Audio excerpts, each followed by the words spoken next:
Hello, everyone. Nerdy Norwegian here. I wanted to do something a bit different today. I wanted to talk about the recent Dragon Ball news event, the Genkidamamatsuri, which was an event to celebrate the 40th anniversary of the Dragon Ball franchise and the manga specifically. And it was an event that had a few news segments and also, showed off a bunch of merchandise and games and stuff. But I wanted to talk about, the big news out of the franchise and explored some of my thoughts and feelings about those news because it's complicated. First of all, overall big picture, I was happy with the event, as an event. It was an 8-hour live event in Japan that was live streamed globally, which means I got to watch it from Norway, which was very nice. It was in Japanese with English subtitles.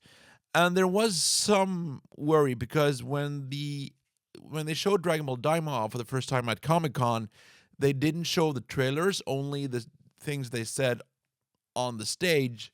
Luckily, here we got to see everything they said on stage. On the event, there was a host from Fuji TV, and we also got from most of the segments. Masako Nozawa was there, who is the voice of Goku in Japanese, and Akio Oyoku, who is the executive producer of the Dragon Ball series, was there also a lot. And we got to see everything, I think, that they saw both in Japan, physically, and on the Japanese stream. We got on an English translated stream, but 5 minutes delayed so that they could actually write up the subtitles. And they were okay for the most part, good enough that we could actually pay attention to what was happening. And they open up with, Masako Nozawa and Ioku talking. And in one way, I wish it was faster because they were talking about, oh, how does it feel? Oh, it's so big. Oh, there's so many people. But this was a live event, in-person live event that was also streamed. So I thought this was an okay balance. I'm not complaining about how they did it. The first thing they showed, which was new, I guess, was that they had produced a beautiful video that did some 3D animation using Toriyama's art, and it took us through the biggest scenes of the Dragon Ball manga, and that was beautiful and honestly emotional. And that's and I'm probably gonna return to this a few times, but this was an anniversary event for the Dragon Ball manga, and I loved how this video showcased the art of Toriyama. And for me, Dragon Ball is Toriyama. If you like Daima or not, Super, the games, whatever, we can all agree that the original manga by Toriyama, that's Dragon Ball. And I'm very happy we started off with paying tribute to his work and his art. And that was, again, it was emotional. Also surprising, the music for the video was done by Hans Zimmer, which was, again, surprising, but cool, I guess. And then we came to the first big announcement, which was that Dragon Ball Super, the TV series, will be returning. It's going to be returning in, I believe, late 2027, and it's going to be telling the Galactic Patrol arc, which, if you don't know, is the Moro arc, which is the first manga-only arc of Dragon Ball Super. Because, when Dragon Ball, the anime stopped, the manga kept going and told new original stories by Toyotaro and Toriyama. So they're animating that, and it's going to start in 2027.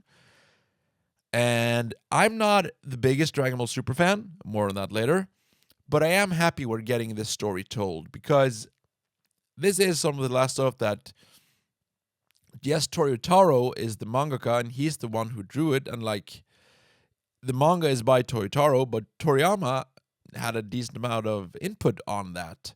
And even if it didn't, it's nice to get that part of the story, completed. Dragon Ball Super, as it is now, we know is kind of incomplete because the manga continues. And I think it's great that they're continuing to animate Super. And I'm also very happy that they're modernizing and they're using more of the style, it seems, from Dragon Ball Super Broly. At least it's not the same style as Dragon Ball Super, which I think is a good thing for the franchise. The next announcement was a video game announcement. They announced Dragon Ball video game project Age 1000. in which we see a new character designed by Toriyama, who turns Super Saiyan and fights some enemies. And if you don't know, Dragon Ball has a different way of counting years than we do. Most of Dragon Ball takes place around within the year 700 period, and Age 1000 would then be 300 years later, which will be interesting. I Me personally, I would prefer like either something closer to the Budokai games, like or what I would love is a new game that focuses on original Dragon Ball. But this, it looks okay. And Age 1000 is the time when there was an old Dragon Ball MMORPG that was only released in like Asia. And I think it was from Korea. It's called Dragon Ball Online, and it had a lot of new story stuff that was given from Akira Toriyama himself. And then, Xenoverse and Dragon Ball Heroes is also borrowed from the Dragon Ball Online story. Stuff like Bardock with the mask and the evil duo from Xenoverse. These characters originated in Dragon Ball Online. And if this is, a new attempt at using the Dragon Ball Online lore, I think that's cool. I think it's nice. But I'm not that invested yet. I have to see more. We didn't see gameplay. We will be getting gameplay, if I understood correctly, at the Battle Hour event in April. And this game has been in production for like 6 or 7 years, and has also had input from Toriyama. As we all know, sadly, Toriyama passed away in 2024. Is it already 2 years? Wow. So yeah, Toriyama passed away in 2024, but he was involved with the project. One thing I just want to say about that is because people were like, "Oh, you see, Daima wasn't the last thing from Toriyama," and my answer to that is, you are correct. This is new stuff with notes from Toriyama. However, he was much more like when this game releases. I think the release date for now is 2027. There will have been 3 years that Toriyama has not been involved, and I know that a few of the recent or modern Dragon Ball projects, everything from Battle of Gods to Daima, the production guys did stuff, and then Toriyama would comment on that, and it seemed like to be a much more collaborative process where they could go to him and ask him questions, or he would do this, or he would design something new. And again, I might be mistaken, but that seemed to be how it worked. Like he was involved in several steps of production. I'm not saying he was that involved with the video games, but if this game has now been in development for 6 or 7 years, and they're saying, "Oh, it's from Toriyama," yes, it is, but almost, I guess, like half or like a little bit less than half of the development time, he will have been passed away. So while I agree that yes, this is something after Daima that has original notes by Dragon Ball author Akira Toriyama, it's still something that's also had a lot of production time after he passed away, while his Daima was still being produced when he passed away, but it was much closer to the finish line.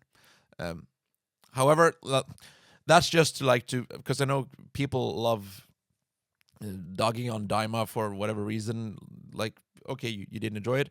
I didn't enjoy Super. I'll talk about that later. People didn't enjoy Daima. But for me, there's a difference between him passing away half a year before Daima premiered and him passing away 3 years before this game gets released. But yeah, that's just my sense on that thing. We also got some, honestly, what might have been my favorite news from the event was the Sparking Zero news. Because the thing I felt was missing from Sparking Zero were some of the older characters from Dragon Ball and Dragon Ball GT. I also wanted some more single player stuff, and I think one of the saddest losses in like the last 15 years of Dragon Ball games is that we didn't get new vocal songs from Hironobu Kageyama or other guys involved with the Dragon Ball franchise.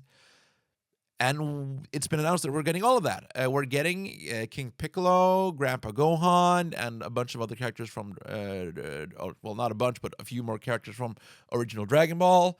We're also getting Super 17 from Dragon Ball GT, and we're getting, there's already been released a Mission 100 game, which is basically like a copy of the mode from Budokai Tenkaichi 3, which is 100, not random, but 100 battles against the CPU in different settings and with different modifiers, which I think is cool.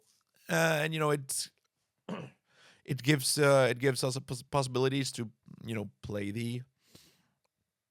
as a different character. And for me, it's nice because I'm a Dragon Ball Daima fan. I love Super Saiyan 4 Mini, but my only way of using him is online or in my own versus mode.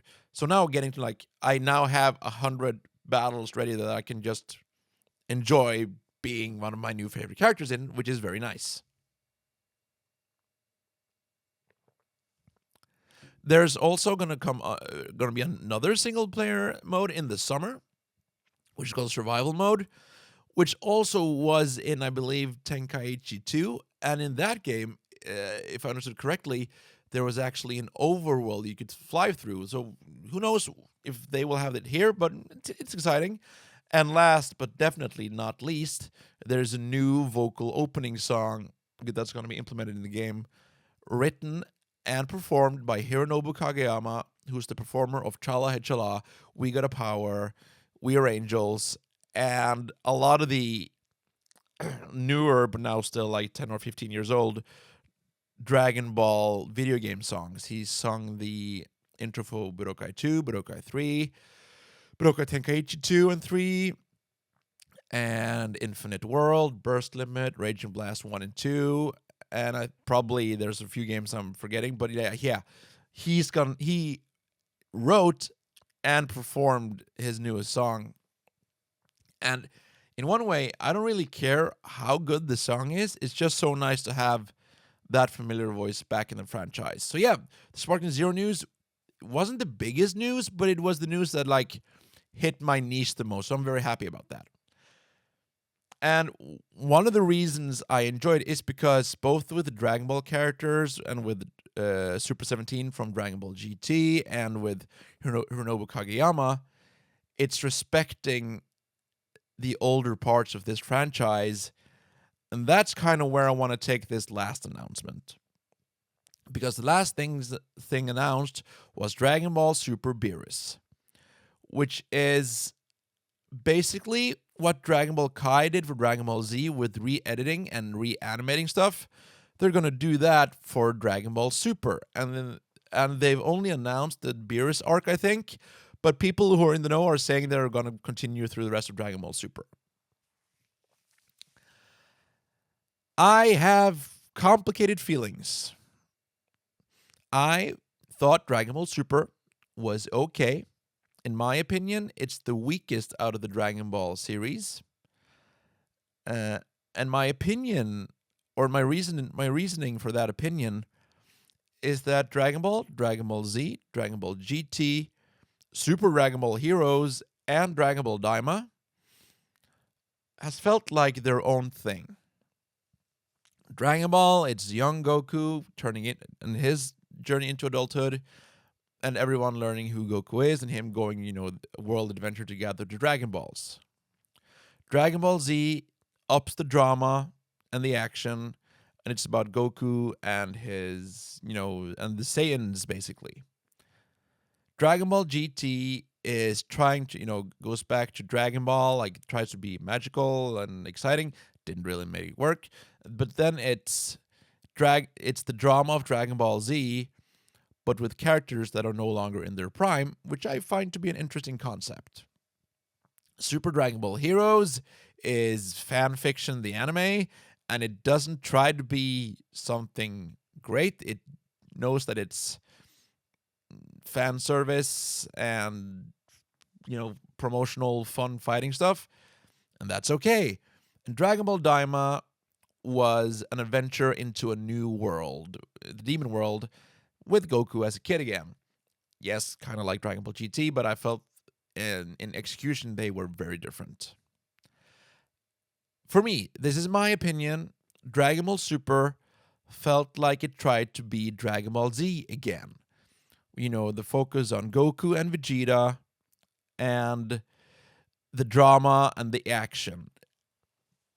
And that, even the character designs, like basically every other Dragon Ball series, you can tell, even if, you like, let's say you're playing Sparking Zero, you can tell at once if the Goku you're playing as is from Dragon Ball Z, Dragon Ball GT, Dragon Ball Daima. In the Resurrection F arc of Dragon Ball Super, Goku and Vegeta gets new outfits. And then they keep them for like one arc, and then they go back to their regular outfits because Dragon Ball Super keeps trying to recapture Dragon Ball Z. And in my opinion, it didn't really work out. And one of those reasons might be because, in my opinion, Dragon Ball Z is good. It's nowhere close as good as the Dragon Ball manga. And Dragon Ball Super tried to be like Dragon Ball Z, but it lacked the great foundation that was the Dragon Ball manga, in my opinion. But okay, so Dragon Ball Super is returning, and they're retelling, the Beerus arc, or the Battle of Gods arc. And, there's several things I'm not that excited by. One thing is that I felt like Battle of Gods had a much more fun and balanced portrayal of Beerus, while Dragon Ball Super tried to make him, he's evil and scary. Like, yeah, he was evil and scary, but he was also a silly cat. And I also feel like the music by Sumitomo was another one of those things that just like really tried to, sell how scary he was, and he's so, yeah. Okay, I'm rambling, but yes, Beerus was better in Battle of Gods, and they're gonna shorten Dragon Ball Super, so hopefully it'll be better. But I still, I prefer Battle of Gods to Dragon Ball Super. One of the things they're saying that I'm also like, I'm not bothered by, but I just think it bears mentioning, is that now they're gonna, something fell down, it has annoyed me slightly, is the fact that they're now saying they're gonna take more inspiration from the manga, which is the Dragon Ball Super manga by Toyotaro with help from Toriyama. And I just wanted to say that the manga of Dragon Ball Super is not the original, like the Dragon Ball manga is the original for Dragon Ball Z and Dragon Ball. These were projects being worked on simultaneously, and I don't know, there were some differences in how their story was told. And while, Dragon Ball Kai was closer to the manga in terms of pacing than Dragon Ball Z was, but that was more understandable because Dragon Ball Z is, the Dragon Ball manga is the original. The Dragon Ball Super manga is not the original. The original, was Battle of Gods and the ideas and notes of Akira Toriyama. So it feels kind of, it feels kind of weird. But okay.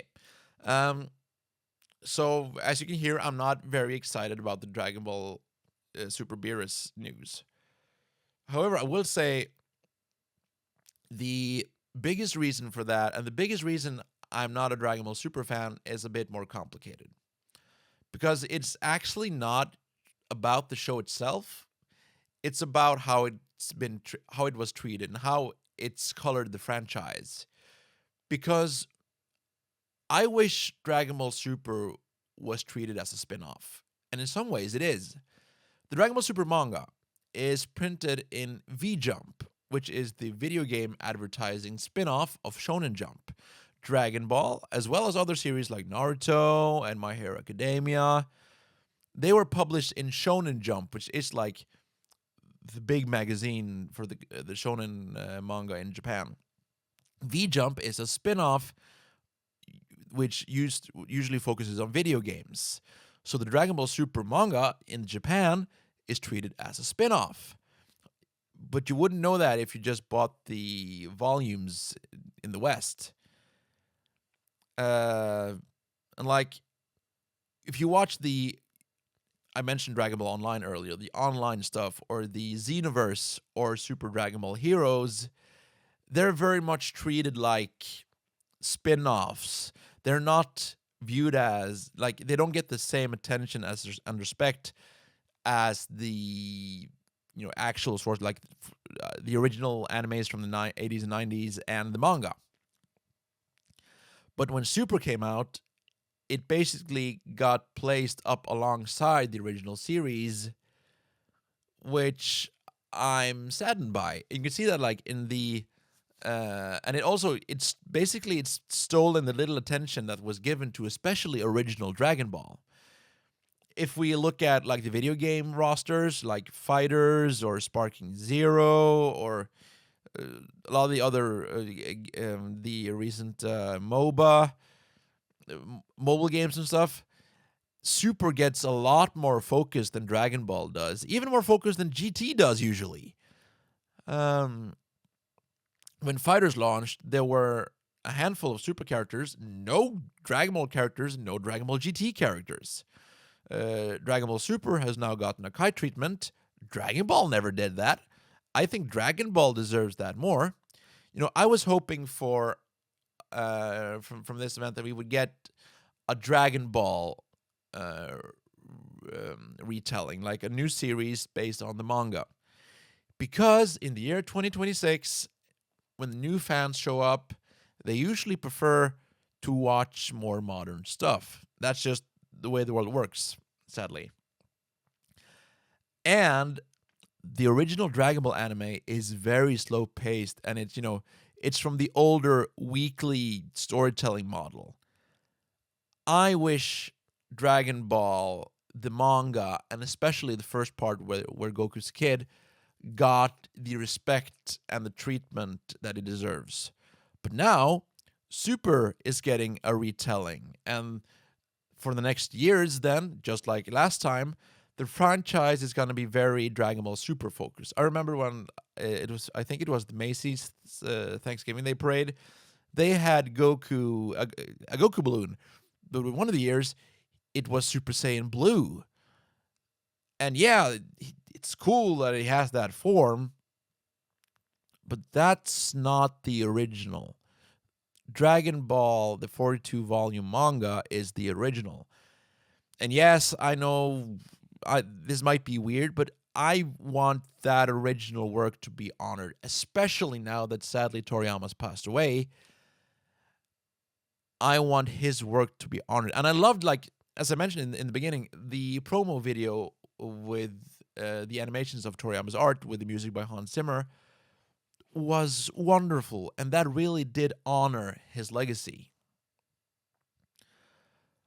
It then makes me sad that Super gets so much focus, and it takes over the franchise, and it took over the franchise last time in a way that starts as I said, Dragon Ball loses its attention because they give it to Super instead. And that saddens me. And some people are like, oh, but we need new things. We need the story to continue. I don't think we do that much. When Dragon Ball Z ended, and then GT ran for like a year and a half-ish, and then the Dragon Ball the Dragon Ball story ended. The manga was over, the anime was over, but we got great video games. We got better and better releases of the series. Yes, now in 2026, we know how much better it could have been. But when the series stopped, then a few years, then we got the Dragon boxes. Japan got the Kanzenban. We got Kai. And for me, that was probably the peak of Dragon Ball. Because we went back, we honored the original manga, and we revisited it in new ways with the video games. Yes, it was boring going like when we had Budokai Tenkaichi 1, then Budokai Tenkaichi 2, then Budokai Tenkaichi 3. Okay, same gameplay every year, kind of boring. I agree with that. But then we got like Revenge of King Piccolo and Dragon Ball Origins and Advanced Adventure and Attack of the Saiyans, and a lot of great games that looked at the Dragon Ball series in slightly different ways. And again, I loved that because they were honoring the original work. Now we're honoring, or we're giving so much attention to something that which is not the original. It's a spin-off. It's a continuation within the series that can't really do that much because the original manga already continues after it. So yeah, I'm happy that the Moro arc is getting animated, but I wish we didn't go back to everything being super focused. I'm hoping the Age 1000 game can go as much as possible to the Dragon Ball Online story and doesn't also become Dragon Ball Super Coded. We'll see in April when the Battle Hour stuff's announced. And I am very happy about the Dragon Ball Sparking Zero news. But yeah, I'm not thrilled that Dragon Ball Super is getting redone and is getting a new arcs. But I want to end on a happy note, and that is, I am very, as a Dragon Ball fan, I do feel satisfied with what I've gotten from the franchise. Like recently, I love Dragon Ball Daima, as you probably know. I love Sparking Zero, and so in one way, I'm like, okay, I've gotten most of my fill. Okay, Dragon Ball Super fans, you got a show which had some production issues. You're getting the show again. Lucky you. I'm probably going to watch it because I want to be a part of the fandom conversation. Right, I was going to be positive. I'm grateful for what I have, and I still have the manga. I still have Kai. I still have loads of hours of Sparking Zero ahead of me. Probably also going to be replaying the Kakarot DLC for Daima because I love that.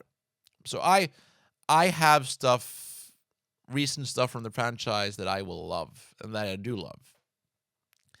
And I hope, who knows, a shorter, more tighter Dragon Ball Super might make me enjoy it more. Hopefully it does. Maybe I'll sit here in a year and say, oh, I was wrong to complain. I love Dragon Ball Super now. However, I will say, and I will always say, that the best part of Dragon Ball is the original 42-volume manga from Akira Toriyama. And please, everyone, if you haven't read the manga, go read the manga. It's the best part of Dragon Ball. It's some of the best stuff ever, like not just Dragon Ball related. It's a masterful work. Yeah. Complicated thoughts and feelings. However, I would like, because now I've been talking to myself for like half an hour. Whoops. I would love to hear your thoughts, and I would very much like to hear if you disagree with me, and I would like to hear your opposing opinions. I would love to discuss this and talk about this. I am not the expert. I'm not the correct answer. These are just my opinions and feelings, and I want to share them with you guys. And I also want to hear your opinions and feelings. So feel free to comment either on Spotify or on YouTube, or reach out to me on Twitter or Blue Sky. I'd love to keep the conversation going. And okay, this is something nice to end on. Whatever happens, I'm a Dragon Ball fan. I love Dragon Ball. I enjoy watching Goku being Goku. I enjoy watching Vegeta be Vegeta. I enjoy watching Gohan be Gohan, Piccolo be Piccolo, Bulma be Bulma, Chi-Chi be Chi-Chi. I'm a fan of this franchise, and I always will be. And I am glad that even if I'm not getting the things I wish for, that Dragon Ball is still, it has a presence. And the world is slightly better when Dragon Ball has a presence in it. And it's not, it doesn't get left like in the closet somewhere. Thank you so much for watching, listening, whatever. I'll see you probably soonish on a YouTube short or TikTok or another podcast. Have a nice day, evening, morning, wherever you are, whatever you're doing. Goodbye.